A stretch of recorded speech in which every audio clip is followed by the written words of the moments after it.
மலைகளை காப்போம், மண்ணை மீட்போம் என்கிற முழக்கத்தோடு நடந்து கொண்டிருக்கிற இந்த கண்டன பொதுக்கூட்டத்தில் எழுச்சுரையாற்றிருக்கிற அண்ணன் சீமான் உள்ளிட்ட அனைவருக்கும் அன்பு வணக்கம். எல்லோருக்கும் ஒரு கேள்வி எழலாம். ஒவ்வொரு கட்சிகளும் 2026 சட்டமன்ற தேர்தலுக்கு கூட்டணி கணக்குகளை போட்டு தனித்து நிற்பதா, கூட்டணி நிற்பதா, வீக வகுப்பாளர்களை யாரை கொண்டு வருவது, சர்மாவை கொண்டு வருவதா, பாண்டேவை கொண்டு வருவதா என்று சிந்தித்துக் கொண்டிருக்கிற வேளையில் நாம் தமிழர் கட்சி எதற்காக மலைகளை காக்க வேண்டும், மண்ணை மீட்க வேண்டும் என்று ஆர்ப்பாட்டம் செய்கிறார்கள் என்று நீங்க நினைக்கலாம். இந்த மண்ணையும் இந்த மலைகளையும் காப்பதற்கு ஒரே ஒரு கட்சி தான் தமிழ்நாட்டில் இருக்கிறது. அது நாம் தமிழர் கட்சி மட்டும்தான் இருக்கிறது என்பதை செங்கோட்டையில் வாழ்கிற மாணவ தமிழர்கள் நீங்கள் புரிந்து கொள்ள வேண்டும். மரியாதைக்குரிய இசை மதிவாணன் சொன்னாங்க, தமிழ்நாட்டிலே அதிகமாக கிருஷ்ணகிரி, கோயம்புத்தூரிலிருந்து பாலக்காடு வழியாக, கன்னியாகுமரியிலிருந்து நாகர்கோவில் களியக்காவிளை வழியாக, இங்கே தென்காசி மாவட்டம் திருநெல்வேலி மாவட்டத்தில் இந்த புளியரை செக் போஸ்ட் வழியாக அதிகமான கனிம வளங்கள் கொள்ளையடிக்கப்படுகிறது. இங்க நீங்க எல்லாரும் நாம எல்லாரும் பெருமையோடு வாழ்றோம். நாமெல்லாம் தேவரு, நம்ம தேவேந்திரரு, நம்ம நாடாரு, நம்ம கோணாரு, நம்ம பிள்ளைமாரு, நாங்கெல்லாம் யார் தெரியுமா, நாங்க ஆண்ட பரம்பரை, எங்களுக்கு வரலாறு தெரியுமா என்று நம்ம பெருமை பேசுறோம். நம்ம வீட்டு பிள்ளைய எவனாவது ஒருத்த கையை பிடிச்சு இழுத்தால் அவன் கையை வெட்டுகிறோம். வேறொரு சமூகத்தை சார்ந்தவன் நம் பிள்ளையை காதலித்தால் அவன் தலையை வெட்டுகிறோம். பொண்ணை தொட்டா வெட்டுகிற இந்த கூட்டம் இந்த மண்ணை வெட்டி கொண்டு போறான எவனாவது ஒருத்தன் ஒரு கல்காரி ஓனரை வெட்டின, ஒரு எம்சாண்ட் ஓனரை வெட்டின, ஒரு கனிம வளத்தை தொட்டா வெட்டின என்று ஒரு பதிவு உண்டா? யாராவது ஒருத்தர் பெண்ணை தொட்டால் வருகிற கோபம் இந்த மண்ணை தொட்டா வரல. என்ன மண் இந்த மண்ணு? இதே மண்ணில் நாம் சுவாசித்துக் கொண்டிருக்கிற இந்த மூச்சுக்காட்டை தான் இந்திய நிலப்பரப்புல வெள்ளக்காரன் வந்த பொழுது எல்லோரும் வெள்ளக்காரன் எசமா துறை என்று மண்டியிட்டு அவனுக்கு வரி செலுத்திய பொழுது ஒரு நெல்மணியை கூட நான் வரியாக தரமாட்டேன் என்று வெள்ளக்காரன் 13 முறை திருப்பி அடித்த பூலித்தேவன் பிறந்த மண்ணு. அந்த பூலித்தேவனுடைய வாரிசுகள் என்ன பண்ணிட்டு இருக்கோம்? என்ன பண்ணிட்டு இருக்கோம்? எம் சாண்ட் குமார், கல்குவாரி கதிர்வேலு, என்ன மாப்பிள்ள நல்ல பிசினஸ் பண்றாங்க. என்ன பிசினஸ்? மாப்பிள்ள குவாரி வச்சிருக்காரு. குவாரி வச்சுக்க ஒரு பிசினஸ் ஆடா.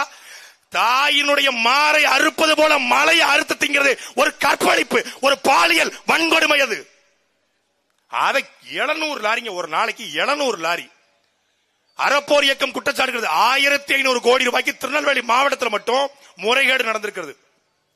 இந்த தென்காசி மாவட்டத்தில் மட்டும் கேரளாவுக்கு எஸ்ஏவி கல்குவாரி, கிருஷ்ணா கல்குவாரி, சிட்டிசன் பேரை பாருங்க, சிட்டிசன் கல்குவாரி, எம்எம்ஏ கல்குவாரி, ரேணுகா கல்குவாரி, ஆர்யா கல்குவாரி, எஸ்ஆர்டி கல்குவாரி, அல் முபாரக் திரிவேணி கல்குவாரி, ஷெரீப் கல்குவாரி, அந்த பக்கம் ஆர்ஆர்எம், கேகேஎம், அன்னை யாரு யான திரவியத்தோட அன்னை, புளூ மெட் நேச்சர், வாசனங்கோட புளூ நேச்சர். நேச்சரை வெட்டி இயற்கையை வெட்டுறதுக்கு பேரு புளூ நேச்சர். விளங்கும்டா. மொத்தமா கிட்டத்தட்ட 1000 கல்குவாரிகளுக்கு அனுமதி கொடுத்து ஒரு நாளைக்கு 700 இருந்து 1000 லாரிகள் போகுது. 1200 இப்போ அட்மிட் ஆயிருக்கு. 1200 லாரி போத நான் தெரியாம கேட்கிறேன். இங்க இருக்கக்கூடிய கனிமவளத்துறை ஆணையர், கனிமவளத்துறை இணை ஆணையர், கனிமவளத்துறை துணை ஆணையர், தாசில்தார், ஆர்ஐ எல்லாரும் இருக்கீங்கல்ல. கனிமவளத்துறை ஆணையருடைய அனுமதி பெற்று தான் கல்குவாரிக்கு அனுமதி கொடுக்கப்படுது. ஒரு கல்குவாரியிலிருந்து லாரி கிளம்புதுங்க. என்ன பண்ணணும்? ஆன்லைன்ல அதுக்கு பாஸ் வாங்கணும். ஆன்லைன் பாஸ் வாங்கிடுறாங்க. வாங்கிட்டு நேரா வர்றது எங்க? செங்கோட்டை புளியற பக்கத்துல வந்து அங்க எஸ்ஆர்எஸ் வெயிட் பிரிட்ஜ் ஒரு நிறுவனம் இருக்கா இல்லையா? எஸ்ஆர்எஸ் வெயிட் பிரிட்ஜ்ல வண்டி நிப்பாட்டி இந்த ஆன்லைன் ரிசிப்ட காட்டுறது. அவன் அதை வாங்கி வச்சுக்கிட்டு டம்மியா ஒரு ரிசிப்ட போட்டு கொடுக்கிறது. இந்த டம்மி ரிசிப்ட கொண்டு போய் புளியற சுங்கச்சாவடில கொடுக்கிறது, சோதனை சாவடில. அவன் டம்மி ரிசிப்ட வாங்கி வச்சுக்கிட்டு ஒரு நாளைக்கு 100 லாரிக்கு அனுமதி பெற்று 1000 லாரிகள் ஓடப்படுது. ஆதாரம் என்கிட்ட இருக்கு, கிணறு வெட்ட ரசீது என்கிட்ட இருக்கு. ஒரு பயம் ஒண்ணும் பேச முடியாது. வட்ட கிணறு சார், வத்தாத கிணறு மாதிரி ரசீது வச்சிருக்கிறேன். நீ மரியாதைக்குரிய தமிழ் தென்காசியினுடைய கனிமவளத்துறை இணை ஆணையர் அவர்கள் நேர்மையான அதிகாரின்னு சொல்றாங்க. நீங்க செய்ய வேண்டியது ஒரு குவாரியிலிருந்து கிளம்புகிற அவன் வாங்குற அந்த பாசும் எஸ்ஆர்எஸ் என்கிற அந்த வெயிட் பிரிட்ஜ் இருக்கக்கூடிய பாசும் ஒன்னா, புளியரை சோதனை சாவல கொடுக்கப்பட்ட பாஸ் ஒன்னா ஏன் இதுவரைக்கும் பரிசோதனை பண்ணல? பரிசோதனை பண்ணுனா என்பதற்குரிய மக்களே பல ஆயிரம் கோடி முறைகேடு வெளியே வரும். அது மட்டும் இல்ல, தமிழ்நாட்டில் பசுமை நிதி கிரீன் ஃபண்ட் அப்படின்னு ஒரு நிதி இருக்கு. தமிழ்நாட்டுக்குள்ள கல்குவாரி வெட்டினா தமிழ்நாட்டு அரசுக்கு 300 ரூபாய் ஒரு யூனிட்டுக்கு கிரீன் ஃபண்ட் பசுமை நிதி. கேரளாவுக்கு 470 ரூபாய் அந்த கிரீன் ஃபண்ட் பசுமை நிதி. ஒவ்வொரு யூனிட்டுக்கும் 470 ரூபாய் வாங்கியிருந்தா ஒரு நாளைக்கு 1,00,000 யூனிட் வெட்டப்படுது. போறது 1200 லாரி, அனுமதியோடு போறது 100 லாரி. 30,000 யூனிட்டுக்கு கூட பாஸ் வாங்கல, 30,000 யூனிட் கூட பசுமை நிதி கட்டப்படல. ஆனால் 1,00,000 யூனிட் எப்படி போகுது? இதுவரைக்கும் யாராவது ஒரு அதிகாரி, சாதாரண எவனாவது ஒருத்தன் ஊர்ல அவன் குடிக்கிறது கள்ளச்சாராயம் வித்தானா அவனை பெருசா பெருசி கள்ளச்சாராயம் வித்த தாசில்தார், ஆர்ஐ, பிடிஓ, ஆர்டிஓ எல்லாரும் இறங்குவாங்க. ஒரு வில்லேஜ் அட்மினிஸ்ட்ரேட்டிவ் ஆபீசர் அவருக்கு இந்த கல்குவாரி லாரியை மடக்குற அதிகாரம் இருக்கு. ஒரு ஆர்ஐக்கு இருக்கு, ஒரு தாசில்தாருக்கு இருக்கு. ஒரே ஒரு அதிகாரி தமிழ்நாட்டில் அத்தி பூத்தார் போல, சேற்றின் முளைத்த செந்தாமரை போல இந்த செங்கோட்டினுடைய காவல்துறை ஆய்வாளர் மரியாதைக்குரிய பாலமுருகன் தான் தடுத்திருக்காரு. அவர் ஒருத்தர் தான் தடுத்திருக்காரு. ஒரே ஒரு அதிகாரி, மானமுள்ள தமிழன் ஒருத்தர் இருக்கிறான். அந்த காவல்துறை ஆய்வாளர் செய்ததை ஏன் இங்க இருக்கக்கூடிய கனிமவளத்துறை இயக்குனர் செய்யல? ஏன் தாசில்தார் செய்யல? புளியரை சோதனை சாவல் இருக்கக்கூடிய காவலர்களுக்கு தெரியாது பாவம். அவங்களுக்கு டம்மி பாஸ் கொடுக்கப்படுது, நம்மகிட்ட கொடுக்கிறது ஃபேக் ரிப்போர்ட்டே தெரியாது பாவம். உண்மையில பரிதாபம். நம்ம போலீஸ்ல சம்பாக்கு 20 ரூபா தாங்க, அவங்களுக்கு 20 ரூபீஸ் தான். 20 ரூபீஸ். திமுக 200 ரூபீஸ், போலீஸ் 20 ரூபீஸ். அவங்க பூக்கடையில 20 ரூபீஸ், பழக்கடையில 20 ரூபீஸ், பானிபூர்ல 20. ஓரமா வடிவேலு வரப்பறல வா வா வா வா வா. அது மாதிரிதான் பாவம். ஏன்னா 18,000 சம்பளம். அதை வச்சுட்டு என்ன பண்ணுவாங்க பாவம்? அதனால 20 ரூபா வாங்குறாங்க. அவங்கள நம்ம திட்டுறோம், போலீஸ் கொள்ளையடிக்குது. போலீஸ் அடிக்கிற கொள்ளம் கம்மி, கொள்ளையடிக்கிறவன் யாரு? எந்த தென்காசியில நீங்கள் வாக்கு செலுத்தி நாம் தமிழர் கட்சியை தோற்கடித்து பழனி என்கிற ஒருத்தரை சட்டமன்றத்துக்கு அனுப்பிங்களோ அந்த பழனி தாண்டா அதிகமான கல்குவாரி வச்சுக்காரு. வெளிப்படையா குற்றம் சாட்டுறேன். சொல்லு, நீ மறுக்கல சொல்லு. இந்த கல்குவாரி யாரோடது? சொரண்டையில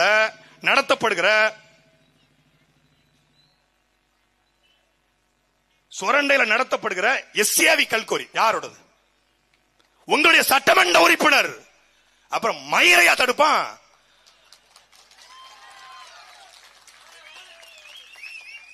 காமராஜர் போட்டோ போட்டு ஓடி கேட்கிற, டேய் மண்ணை நாடாத, பொன்னை நாடாத, பொருளை நாடாத, பெண்ணை நாடாத, பதவியை நாடாத நாடாரா எங்கள் நாடார் காமராஜர் நாடாரு.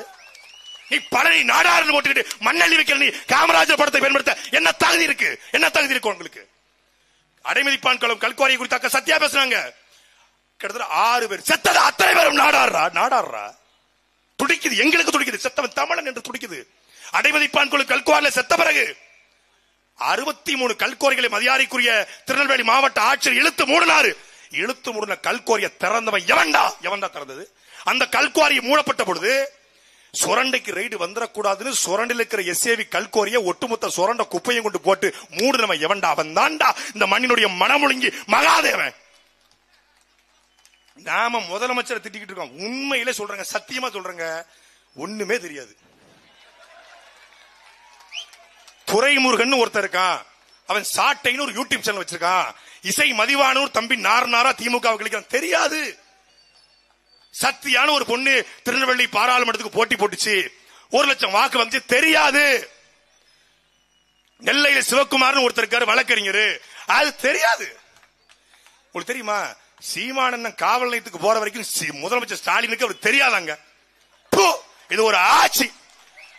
லைவ்ல கம்மியா போகுது ரிப்போர்ட், எஸ்எஸ்பி ரிப்போர்ட். லைவ்ல புதிய தலைமுறையில் 71 பேர் தான் பாக்குறான் ஐயா ஸ்டாலினோட பேச்ச, பிறந்தநாள் பேச்ச. ஏன் மத்த சேனல் காட்டலையா? காட்டுறாங்க. எங்க காட்டுறாங்க? வளசரவாக்கத்துல காட்டுறாங்க. சீமான் வந்துட்டாரா? வரலைங்க. அவர் வரதுக்கு 5 மணி நேரம் ஆகுங்க. ஆனாலும் மொத்தமா ஸ்டேஷன்ல கேமரா வச்சா 17,000 பேர் லைவ்ல பாத்துக்கிட்டு இருக்கான் ஒரு சேனல்ல. புதிய தலைமுறை, சத்தியம் டிவி, இந்த நியூஸ் 18, நியூஸ் 24, நியூஸ் 7 மொத்த சேனல் வந்துட்டான். எங்க அம்மையார் ஜெயலலிதா அவர்கள் பெங்களூரு வழக்குக்கு போயிட்டு வரும்போது லைவ் போட்டாங்க. அதுக்கப்புறம் தமிழ்நாட்டில் அடுத்தபடியாக லைவ் போட்டது எங்க அண்ணன் சீமானுக்கு தான். நானே மிரண்டேன். எங்க வீட்டுல இருந்து அழைப்பு, என்னப்பா ஏர்போர்ட்ல இருந்து லைவ் போட்டிருக்காங்க, எதுவும் வேற எதுவும் பரபரப்பாக்குறாங்களா? இத மாதிரி உலகத்துல எங்களுக்கு விளம்பரம் செய்ய கொடுக்க யாரால முடியும்? யாரால முடியும்? அப்பா அப்பா நீங்க எங்க இருந்தாலும் நல்லா இருக்கணும்பா. அப்பா நீங்க நல்லா இருக்கணும். உங்க டோப்பா கலந்து மண்டையில நல்லா முடி மலரையா அப்பா நல்லா இருக்கணும்ப்பா. நீ தெய்வமே கடவுளே. இதை விட எங்க அண்ணனுக்கு நாங்கெல்லாம் 2010 எங்க அண்ணன் கூட வந்து பயணிக்கிறோம். சீமான பிரஸ் மீட் கொடுத்தா எடுத்துருவான், போட மாட்டான். தமிழன் தொலைக்காட்சி மட்டும்தான் போடும். அதுவும் மறுநாள் தான் போடும். அவருக்கு லைவ் கிட்ட கூட கிடையாது எங்க அண்ணனுக்கு. அந்த காலத்துல ஞாயிற்றுக்கிழமை ஒரு நாள் போட்டுடுவாப்ல. பாவம் பார்த்து 10 மணிக்கு எப்படா தமிழன் தொலைக்காட்சி வரும். நாங்க வானம் பார்த்து உட்கார்ந்துருப்போம். வானம் பார்த்த பூமி மாதிரி உட்கார்ந்துருப்போம்.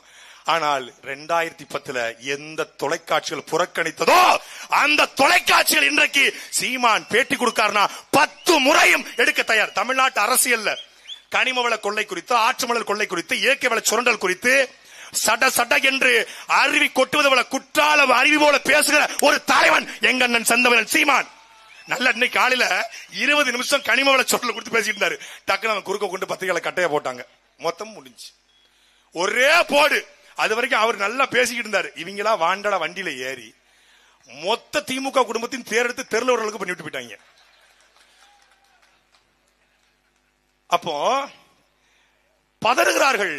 ஆட்சியாளருக்கு தெரியாது கனிமவள கொள்ளை நடக்கு தெரியாது, ஆத்துமணல் கொள்ளை நடக்கு தெரியாது. ஏன்? அவங்களுக்கு தேவை கமிஷன். மரியாதைக்குரிய நீர்வளத்துறை அமைச்சர் அண்ணன் துரைமுருகன் போய் கேட்கிறாங்க. அம்பாசமுத்திரத்துக்கு வந்திருக்காங்க ஐயா. கேட்கிறாங்க இந்த மாதிரி அம்பாசமுத்திரம் ஒரு நாளைக்கு 500 லாரிகள் போகுது, செக் போஸ்ட் வழியா போகுது, கனிமவளத்தை கொள்ளடிக்கிறாங்க சொல்லி பத்திரிகை கேட்கிறாங்க. ஆமா, எனக்கு ரொம்ப வருத்தமா இருக்கு. 500 லாரி போறதுனால ரோடெல்லாம் உடையுது. எப்படி அவருக்கு கவலைய பாருங்க. 500 நக்கல் கனிமவளத்துல கொள்ளையடிச்சு SR கரிகாலன், ராமச்சந்திரன், ராசப்பா, எத்தனை பேரு அந்த ஆட்சியில? இந்த ஆறுமுகம் 2-3 பேர் இருந்தாங்க கொள்ளக்காரங்க. இந்த ஆட்சியில மொத்தமா எங்க சுத்தி போனாலும் கரிகாலன், எங்க சுத்தி போனாலும் மணல் ராமச்சந்திரன். பெரிய மணல் ராமச்சந்திரன். மணல் இவர் தான் கண்டுபிடிச்சாரு. இவர்தான் மணல் H+2+O H2O நீர் அப்படிங்கிற மாதிரி மணல் இவர் தான் கண்டுபிடிச்சார். மூலக்கூறுல கண்டுபிடிச்சு மணலை கண்டுபிடிச்ச ஐசக் நியூட்டன் மாதிரி மணல் கரிகாலன், மணல் ராமச்சந்திரன். மணல் திருடி நாய்கள். மணல் திருடி நாய்கள். ஒருத்த சொல்லு தமிழ்நாட்டு அரசியல கல்குவாரி ஓனர் கிட்ட, இந்த மண்குவாரி ஓனர்கிட்ட கை நீட்டாத ஒரே கட்சி நாம் தமிழர் கட்சி மட்டும்தான். அண்ணன் சீமானுக்கு ரொம்ப நெருக்கமான ஒருத்தர் எனக்கு அழைச்சு பேசி, எனக்கு ஆரம்பத்துல தான் சீமான தெரியும், நீங்க சொல்லுங்க கொஞ்சம் சொல்லி ஒரு 2 யூனிட் தான் ஒரு நாளைக்கு எடுக்கிறோம், கொஞ்சம் கண்டுக்காம இருக்க சொல்லுங்க, நாங்க காசு நிறைய கட்டிட்டோம் அப்படின்னாங்க. சீவானன் வந்து எந்த ஊர்ல இருக்கீங்க? நாங்க திருப்பரங்குன்றம் பக்கத்துலங்க. திருப்பரங்குன்றம் பக்கத்துல எங்க அண்ணன் ஒண்ணு அறிக்கை ஒண்ணு போட்ட மாதிரி அறிக்கையெல்லாம் செக் பண்ணி பாக்குறேன். இல்ல அண்ணன் போடல. சரி மண்டல செயலர் அருண்ஜெய்சியில எதுவும் அறிக்கை போட்டிருக்காரா? அவரு எதுவும் தடுத்தாரா? அருண்ஜெய்சியில இல்லங்க, வேற யார் இருப்பா? சரி மதுரையில சோமு எதுவும் தடுத்தாரா? இல்லங்க, வேற யார் இருக்கும்? எங்க உங்களுடைய கிளை செயலாளர் பனமரத்து பாண்டின்னு ஒரு தம்பி இருக்காங்க. ஏய், நாம் தமிழர் கட்சியுடைய கிளை செயலாளர் யாருன்னு தெரியுதா? நீ மாவட்ட செயலாளர் பெரிய கலெக்டர், நாம் தமிழர் கட்சியின் கிளை செயலாளரை ஒவ்வொரு கலெக்டருக்கு சமம். நான் சொல்லல, கல்குவாரியில வச்சிருக்கேன், அது பதிவு பண்ணி வச்சிருக்கேன். அது போட்ட குரல் பதிவ சொல்றாரு. அவர்கிட்ட மட்டும் சொல்லுங்க. அப்படியா? நான் தம்பிட்டு கூப்பிட்டு கேட்டேன், தம்பி என்ன ஒரு நாளைக்கு 3 லோடு சொல்லிட்டு 30 லோடு ஆள்றாங்க, 300 அடி 30 அடி ஆழத்துக்கு. டேய், அவங்க கோடி ரூபாய் கொடுத்தாலும் விற்றாத என்று அண்ணன் சீமான் சொல்லாரு. விற்றாத அப்படின்னு விட மாட்டேன். ஊரை திரட்டி போராடி அவங்களை வெளியேற்ற வர விட மாட்டேன். ஒரு கிளை செயலாளர் அப்படி உருவாக்கி இருக்கிற அண்ணன் சீமான் அவர்கள் எங்களை சும்மா காசு வாங்கிட்டு நோட்டு வாங்கிட்டு போற கும்பல் கிடையாது. கனிம வளத்துக்கு கொடுத்து ஆர்ப்பாட்டம் போட்டாலே இந்த இடத்துல கம்யூனிஸ்ட் போட்டிருந்தா காசு வாங்கிட்டான்னு அர்த்தம். கம்யூனிஸ்ட் நோட்டீஸ் அடிச்சு ஒட்டான் அப்படின்னா அங்க காசு பேரம் பேசியாச்சு. ஆர்ப்பாட்டத்தை போட்டான்னு அங்க பேமெண்ட் கன்ஃபார்ம் ஆயிடுச்சுன்னு அர்த்தம். திமுக பேசாது, அதிமுக பேசாது, பாஜக பேசாது. நான் வரும்போது கூட தம்பி சொன்னாரு, மலையில திருப்பரங்குன்ற மலையில சிக்கந்தர் இருக்காரு, அது வந்து இந்துக்களுக்கு எதிரானது, அது திருப்பரங்குன்ற மலை, அது இந்து மலை அப்படின்னு திருப்பரங்குன்ற மலைக்காக போராடிய பெருமதிப்புக்குரிய இந்து முன்னணி, இந்து மக்கள் கட்சி, இந்து மகாசபை, RSS, BJP, இந்து தமிழர் கட்சி, திருப்பரங்குன்ற மலையை காக்க போராடி நீங்கள் குன்றிருக்கும் இடமெல்லாம் குமரன் இருப்பான் என்கிற பழமொழி உண்மை என்றால், இங்க ஒவ்வொரு மலையிலும் எங்கள் பொப்பாட்டன் முருகன் இருப்பது சத்தியம் என்றால், மற்ற மலைகளை காக்க நீங்கள் ஏன் போராடல? இது செங்கோட்டை இந்துக்கள் கோட்டை, செங்கோட்டை திமுக கோட்டை. டேய், அந்த கோட்டையில ஓட்டைய போடத்தாண்டா சீமானும் அவன் தம்பிகளும் இங்க வந்திருக்கிறோம். நான் வெளிப்படையா சவால் சொல்றேன், இந்த நிலத்துல அண்ணன் சீமான் அரியணை ஏறுகிற பொழுது அவர் வரமாட்டாரு. பணமரத்து பாண்டி போல எங்க கிளைச்சலர் வந்து நிற்பான். எங்க புலிக்கொடியை தாண்டி ஒரு ஒரு ஒரு நீ ஒரு லாரியை தூக்கிட்டு பாப்போம். மண்ணை வெட்டின இடத்திலேயே என்ன நடக்கும்னு நான் சொல்ல வேண்டாம், 26ல தெரியும்.